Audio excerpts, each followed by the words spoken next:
parts. So let us talk about productivity. What's going wrong? What can be done to put it right? I have 3 business leaders with me to discuss what productivity really looks like in practice, from offices and factories to call centres and operating theatres. Let us meet them.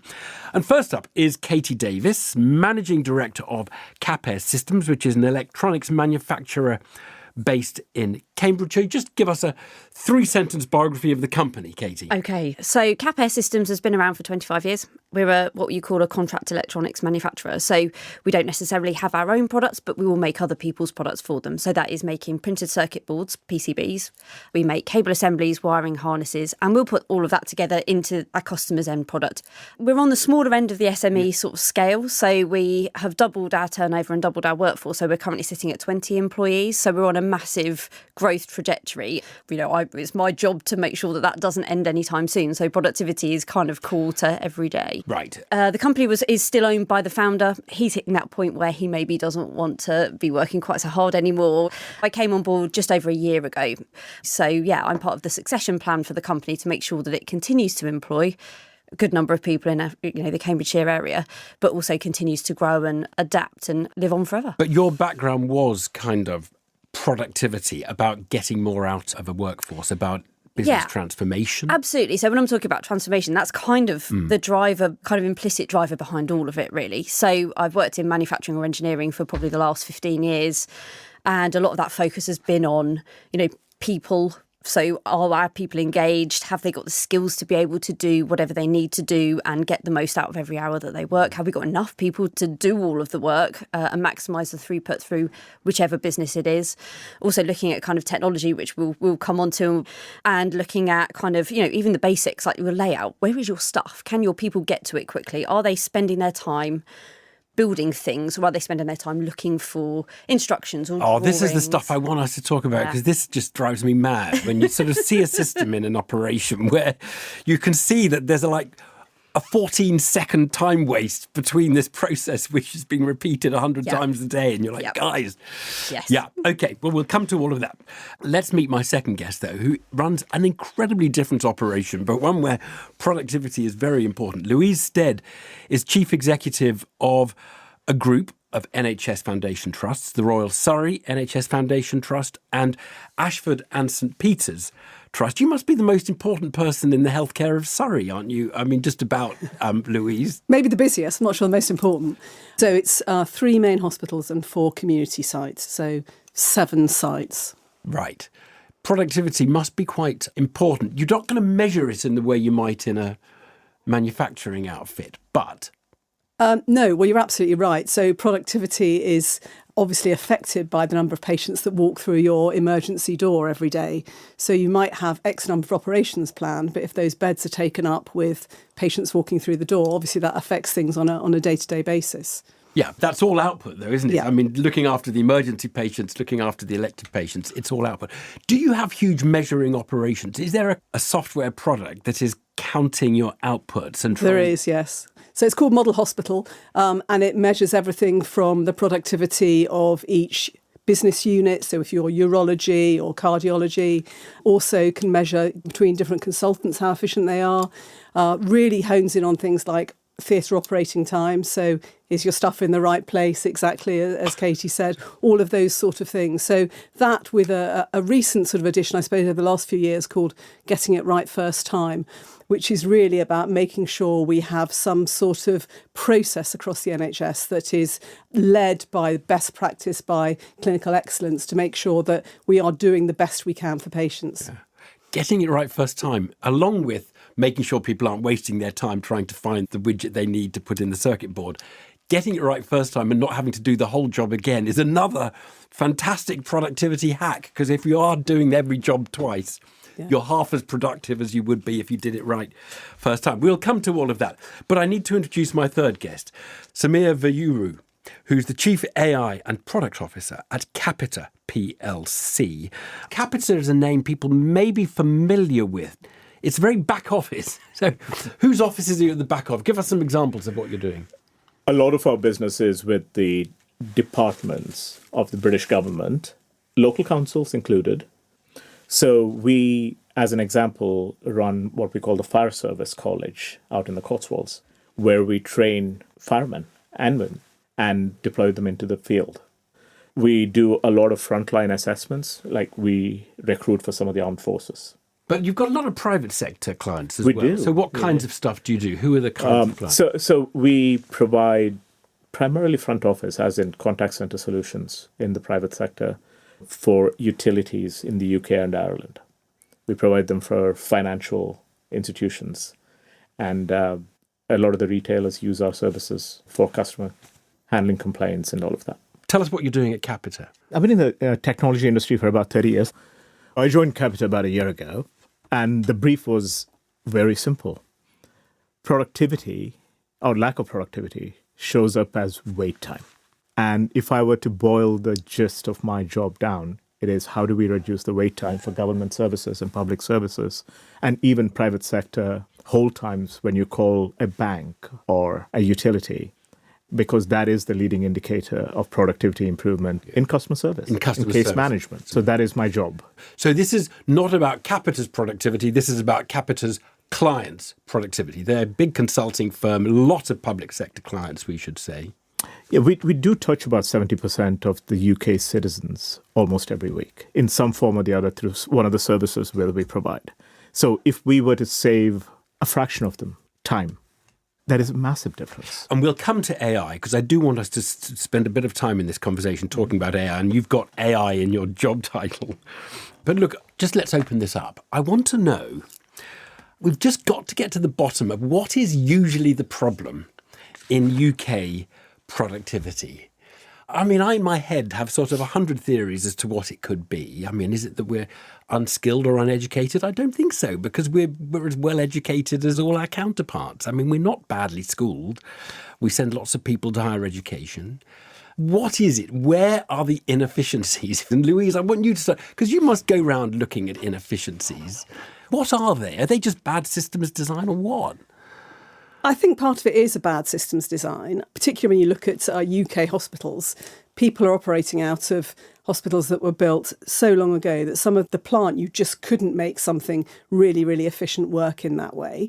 So our whole infrastructure is not great. Okay, so that counts as a sort of capital investment issue. Yeah. That you haven't built to modern standards. So absolutely. Yeah. So give me an example of what you mean by that. So, for example, modern operating theatres would mean that you would walk patients to theatres. You haven't got to wait on a ward for a porter to come with a bed or a chair and wheel you down. There's a room after the theatre where they can go out at the end, and the next patient is waiting to come in. Very few modern theatre complexes have that. Robotics. So the Royal Surrey and Ashton Peters, big into robotics. You know, that means that patients can go out the next day or the same day for some procedures, which they definitely didn't before. Probably saves us about 2,000 to 3,000 bed days a year. But we need to train people up. We need to make this the sort of gold standard of operating. And that takes time. It takes, every robot's £1 million. All of those things are the next generation of how operating theatres are going to work. Right. So those are kind of examples where basically the building and the kit is very important to the efficient working of the hospital. Of course, we're not just losing productivity for our staff and our hospitals. We're losing productivity for the rest of the nation, because when people aren't working, there's productivity lost elsewhere. So for us, the more quickly we can treat people and get them back to their normal lives, that is a double whammy for the productivity argument, isn't it? Mm. I think what you're saying comes down to sort of investment, and maybe some investment in training, but a lot of investment in buildings and equipment. Does that ring true to you, Katy, where there are deficiencies in the UK? Yeah, definitely. I think, when you look at the world of manufacturing, it's had a really interesting journey over the last, say, 20, 30 years. There's been a bit of kind of deindustrialisation in the UK that's sort of, and over the last 5 years, I guess, with pandemic, Ukraine, geopolitical instability elsewhere, there's a real push for reshoring, which is wonderful because, it is, if you look just at Cambridgeshire and Peterborough, it employs 20% of our residents. So as a sector, it's really, really important. And to me, it's a real key for kind of inclusive economic growth, because there are lots of roles at different entry points, which means that you can get, a lot of society into employment, even if it's not where they end up forever. I think when you look at that investment piece, we've had a really barren period as a sector over that kind of last 20, 30 years. I think in terms of physical infrastructure, there's a challenge, around availability of kind of small light industrial units. And then, we've expanded, so we've knocked through to our neighbouring units. So it takes those units out of circulation so that we can cope with our own scale up. But then equally, as we grow, we're in 3 units not together. It's suboptimal. It's not how you would design it. We're having to move our goods upstairs. It's not optimised. That's very interesting because there was a big report into UK productivity by a really reputable big economist called Steve Nichol. He wrote it for McKinsey, and he was the first one to say the planning laws may be getting in the way of productivity because the factories are misdesigned, the hotels are all old hotels that, it takes longer to clean the rooms because they're not purpose-designed rectangular things, and he compared hotel cleaning in France and UK, and it comes back to your point, Louise, about the buildings not being a sort of adapted to modern process management. It's really interesting. Really Yeah, very, very interesting. Do we think it's a management issue in the UK? We literally are, per hour of labour worked, about 80% of where the French are. We could basically take Fridays off and be as productive if we were like the French. And that's more or less what the French do. They're the same income as us and they work many, many fewer hours. Do we blame the bosses? Is it you guys to blame for that? It's not lazy workers, surely. I mean, just one nation's workers are just not more lazy than another nation's workers. They're not slackers, our workers. It doesn't bear thinking about that. So a lot of my modus operandi starts with people. So, talking about the NHS bit, making sure people are included in whatever that future solution is. I was reading a really alarming study the other day. So it's Gallup's State of the Global Workforce. So the global percentage of people who feel engaged in their work is 21%, which is shocking. And in the UK, it's 10%. So 10% feel engaged in their work. So, and you could imagine that makes a difference to how. Yeah, absolutely. So to me, engagement kind of sits as your bedrock beneath any of that productivity question, because if your people aren't engaged in what they do, your quality is not going to be as good because they don't feel as invested in the end outcome. I think there's a piece around, engagement obviously driving people to want to do more. If you're excited about doing something, you will work harder at it and you will, contribute to those onward improvements. I think certainly within the manufacturing sector, we've got a massive challenge around culture. It's still quite old-fashioned. But I think engagement, yes, it might be partly, management as a contributor, but I think engagement's a really important thing. Well, I put that down to management, though, engagement. I mean, if the workers hate the bosses or are not interested, that... Yeah. If I could build on what she said, let's take a contact center agent. Yeah. And we employ a few thousand of these. You as a consumer, when you call a contact center, more often than not these days you're frustrated that something cannot be solved, that you've been bounced around department to department, that the information isn't available. You had to repeat the same thing 100 times. But who's more frustrated than you? Yeah. It's the contact center agent themselves, because they did not have the right access to information or the empowerment to solve the customer's problem, even though they knew what the problem was and what the solution was. So giving back that sense of agency to these frontline workers actually has a cascading effect into society, because think about how many citizens they touch. One person probably touches 1,000 people over a year. And actually that does make a good point, because again, if the workers are trained and have responsibility and are given the power, you don't need as many supervisors for whom to them constantly they take the call and then they have to just refer it up to somebody else. It's as a French would say, voila. 2 people doing the job. Does that ring true to you, Louise, in health? Yeah, it absolutely does. There's a phrase that the NHS use a lot, which is working at the top of your licence. And I think, I'm sure everybody here has been in hospital. You've had an operation, for example, and you wait for the consultant to come around and see you in the morning for no reason for them other than to say, how are you feeling? You can go home now. So, if you took that and made the nurse say, right, if you've met these criteria, the patient can go home, then you've got to just make sure you've got people just doing the work that only they can do. And I think that is a real sea change for the NHS. So in my organisation, there's 10,000 people. You try and get 10,000 people working to the top of the licence. That's a really big ask. Right. So you don't want the surgeon doing stuff that a nurse can do is the basic thing. But actually, when you look at redesigning how things work, it's quite often the people who work at any part of that pathway who will have a really good idea. It's quite often porters, it's quite often housekeepers, because they see what's happening. And it goes back to what you're saying about empowering staff. Yeah, they absolutely know. and in the right, in the right culture, they'll absolutely tell you. I always think of it as removing frictions, like small frictions. Or if I'm doing a bit of work on this with the workforce, it's like, what annoys you in your day? Because if it's annoying or it's boring, it should probably go away to an extent. Obviously, you can't get rid of everything. Invent a system but put a bit of emotion behind it. How can we improve your day? And it will be those tiny little things that you've not even noticed. Give us an example. Say receiving stuff from a supplier. So, to a degree, we can instruct our suppliers how we want to receive goods. And sometimes people just think that we can't change that. Quick phone call to a supplier. When you pack widget A, please could you make sure that you attach that in this orientation, not that orientation, so my team don't have to disassemble it and reassemble it. Saves loads of time. And then it saves, in terms of that engagement piece and feeling, like you're getting value out of your day, my team then receive the goods in its condition that, oh, that's good. Oh, get more done. It's a really positive thing. I want to talk about AI, but let's just summarise where we've got to. We've gone through a lot of factors. Not all seem to be unique to the UK. I mean, engagement is a very important factor, not unique to the UK. Capital, buildings, purpose-built buildings that are suitable for the activity. And that probably is a bit more unique story for the UK because we do have quite tight planning laws.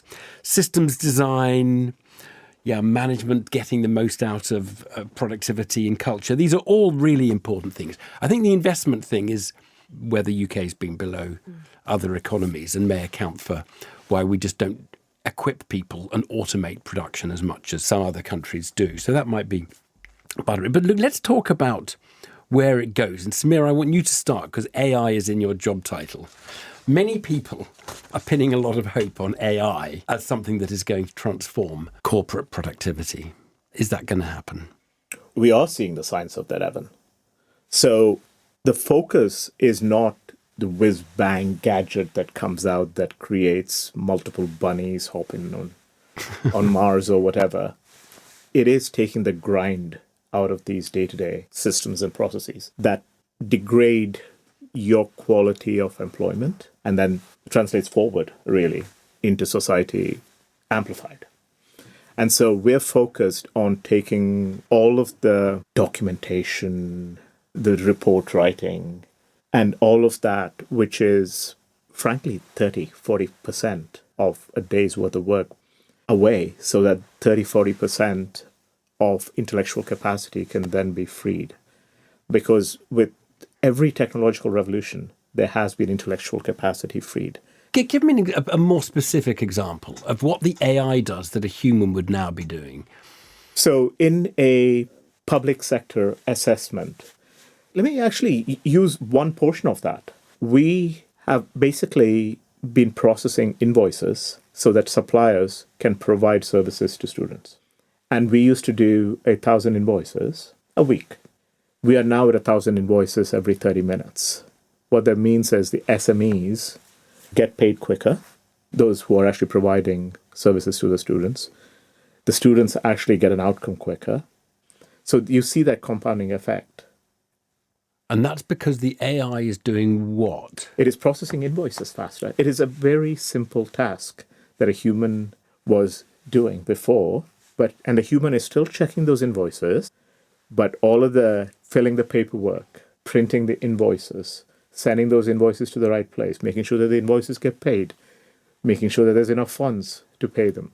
All of that stuff was historically done by a human being logging into multiple different systems, and taking away all of that and automating that has resulted in that improvement. Right. And the AI can do that without making too many mistakes. And that's the key term, without making too many mistakes, because there's always going to be human oversight, just checking what's going on. For you, Louise, how much AI is involved in your services at the moment? Well, more and more. So if we take cataracts, we do have a system in one of the hospitals whereby if you've had a cataract, you'll be rung by an AI person called Dora, and she will go through a set of questions. And at the end of that, if everything's fine, they'll say, that's brilliant, you don't need to have a follow-up. If the patient says anything that is outside those parameters, they will say, we will transfer you now to one of my colleagues. So that saves generally elderly populations coming back in to see somebody, or even just having a So that's a conversation, a verbal conversation with the AI. It's really good, yeah. But what when I say something that goes off the script of the AI? Does it? Then it will stop. It will and say, okay, send you to a real person. The other big area, I suppose, is around looking at things like chest X-rays. So your most basic X-ray that is done hundreds and hundreds of times every day, particularly in emergency departments. So those are now read through AI. And what that means is that it looks for the abnormalities. Anything that isn't quite there, you can go straight on for a CT scan. But the ones that are absolutely normal will be reported so quickly. If you've ever sat in an ED, the emergency department, with any of your loved ones or yourself, lots of you waiting for results. So 54% of people who spend more than 4 hours in ED are never admitted. And what they're waiting for, generally, they're results of things that have happened. So if you can get something as basic as a chest X-ray done by AI in 30 seconds, that is a massive, massive improvement. And you're doing that already? We are. On the Royal Surrey site, we're doing that, and the cataract we're doing on the Ashford St Peters side. Right. Katy, any AI innovations in your company?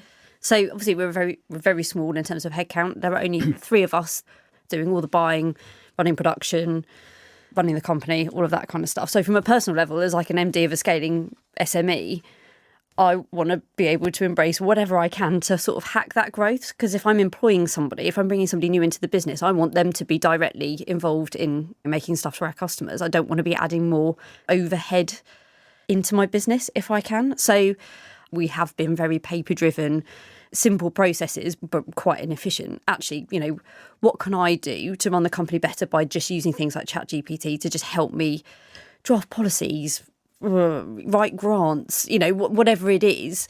I think if you're an SME, regardless of your sector, if you're an SME in the UK or an entrepreneur, it's an absolute hack for you. It's very interesting because actually, Katy, you and Samir, you in a way are talking about taking away what one might call white-collar clerical tasks and automating using AI. I mean, I suppose, do we need to worry that AI is only going to be good for, that 90% of it is just going to be the white-collar clerical tasks, that it can't get deeper? Because here's the question, Katy. In 20 years, can you see AI doing something for the production workers in your company, the ones who are actually making it, as opposed to you and your colleagues trying to run payroll and purchasing? Yeah, absolutely. So I think, again, from an SME standpoint, the cost of robotics, simple robotics, is coming down. It's getting far more accessible. If you bolt onto that an AI capability, you could then replace those kind of really mundane tasks. So if I look at colleagues who are in the welding sector, for instance, by adopting robotic welding, they're not necessarily displacing their workers. Those workers just go up the value chain. So then they're doing the complicated welds, or they're doing stress testing, or they're checking the work of the robot. So it's not like direct replacement for roles. It's increasing the value of those labour hours. So, in 20 years' time, I think we're probably in that sort of position. We should take it as read, by the way. Lots of people will fear for their jobs, and some rightly will fear for their jobs. But broadly speaking, every wave of extra technology, whether it's electricity or cotton spinning machines, ultimately we don't seem to run out of work for the population. Samir, you're very involved in these kind of contact centre type, white collar, front end customer service jobs. Do you see, though, AI being able to take it much more deeply, or to what extent is there potential on that? And what's the timescale for that? So it's happening right now, and I'll tell you where it's happening right now and where we're using it. Software development. You've probably seen a lot of the press reports about how software development is getting revolutionized by AI, and it is true. The AI writes the code. The AI writes the code, the humans test it, they validate it. I'll give you a perfect example. A client of ours was working on something, and the initial estimate from a traditional approach was about 6 months to get it done. One of our software engineers went in and got it done in a couple of hours and showed them the proof of concept. It was 90% there. It wasn't the complete product, but in 1 hour they had got to 90%, and it was just a matter of iterating from there to get to the final product. And that is the level of improvement we're seeing in terms of pace in software development. And once that capacity is freed up, what are you going to invent? I can tell you there's no dearth of ideas from my team. There was a dearth of time. Yeah. And now that they have time, they're actually executing on things that they want to do and can experiment with.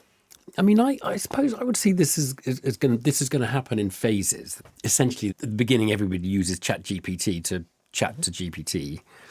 Then slightly more sophisticated applications come in and more tailored applications like the creation of Dora to talk to cataract patients and specific business uses. And phase 3, which I think will take longer, is going to be the robot does the welding, that the more routine welding that the welder was doing. I guess I'm interested in the timescale of all of this, because when the internet came along, there was very similar kind of expectation that everything would transform. And I think it is fair to say, ultimately, it has transformed everything, exactly as everybody thought. But I sort of think maybe it took a bit longer than people expected to sort of feed into the productivity statistics. It sort of took a while. So I forgot who said it, but the statement was that every technology is underestimated in the long term, but overestimated in the short term. Yeah. And I think that's where we are. We just have to experiment. We have to find out what works, and it will scale. You have to find what scales for you with the new technology. I think, we talked about underinvestment. Obviously, for manufacturing, we've got a massive issue with skills. We've got a real shortage of uptake into engineering, a real shortage coming into the manufacturing sector before we even talk about the diversity issue. I think because of that, rightly or wrongly, a lot of people are looking at things like robotics to be the quick hill that will solve the labour shortage. Solve some of that. Yeah, because it is really hard trying to find people with the actual skills. When you look at things like soldering, welding, etc., you've got a real cliff edge. And so at the moment I'm recruiting for people that can solder electronics. If I'm seeing candidates apply who are younger than 50, that's a real surprise. We just haven't done a lot of that over the last, say, 20 odd years. So I just wonder if that willingness across such a broad range within our sector to invest in robotics might speed that up a little bit, because people just see it as a bit of a panacea, again, rightly or wrongly. I mean, it's interesting for the health sector because all AI has to be classed as a medical device. That's governed by very strict testing. So when you look at some of the ambient voice technologies that are being trialled. What are those? So that's, if you go to your GP, they might have something that listens in the background, transcribes what you say and turns it into a note in the GP record. But that saves a lot of GP time. Absolutely. And in fact, if you think about every outpatient, so, we have millions and billions of outpatients every year. The trouble is, if they condense that and maybe they've, something has been missed out, that's why it has to be classed as a medical device to make sure that it's not just verbatim putting in. If it goes verbatim, that's fine. But if it transcribes it and condenses it, then you need to make sure, obviously, that it's going to be putting the right things in there. And of course, the trade-off for being able to use something like ambient voice technology is that what patients like is that the doctor or the nurse looks at them and talks to them, because they're not having to make notes. If you talk to my consultants, they'd say, it's recorded my consultation. Now you're asking me at the end of my clinic to go back and check all of that when I could just have written it when I was seeing the patient. So that is extra time for me. That's the problem. AI with a person checking it. But it's how do we get that to such a level that people don't feel they've got to go back and check it. Here's my last question, really. I wonder where you think AI takes us. I mean, Louise, you start, because in a way, I think in your industry, health, is so stretched. You're just like basically to be able to get on top of everything much more successfully and earlier in. But where do you see the benefits of AI manifesting themselves? So I think particularly radiology. So that's quicker turnaround, I suppose. Quicker turnaround and more people to do the things that are really, really highly specialised. I think there's a whole piece that we need to do around booking appointments and all of that sort of thing, which actually is the sort of thing you do at Capita, which the NHS has not embraced in the way it should. So anything we can do that makes the sort of getting into hospital and the getting out as efficient as possible, and then you've got the people with the real physical skills you need in the middle, that's the sweet spot for me. Samir, where do you see the benefits being felt? Better quality outcomes for customers? Cheaper? Less work? all of those. But where AI excels is it gives us back the gift of time. What would you do with an extra hour a day? What would you do with an extra month in a year of productive time? And if history is anything to go by, the human mind is incredibly neuroplastic. We have more ideas than we have time to execute on. So I can't predict the future, but some kid somewhere who's got an extra 4 hours is going to invent the next theory of everything, really. Yeah. Katy, last word as to where you feel the benefits of all of this take us. Yeah, I think from a manufacturing standpoint, obviously cost and cost competitiveness is just huge. You know, there's a real conception that you have your bright idea in the UK and then you get it made in the Far East. And I feel that really sharply being on the edge of Cambridge, where that's all we hear and people don't realise we actually can make things competitively down the road.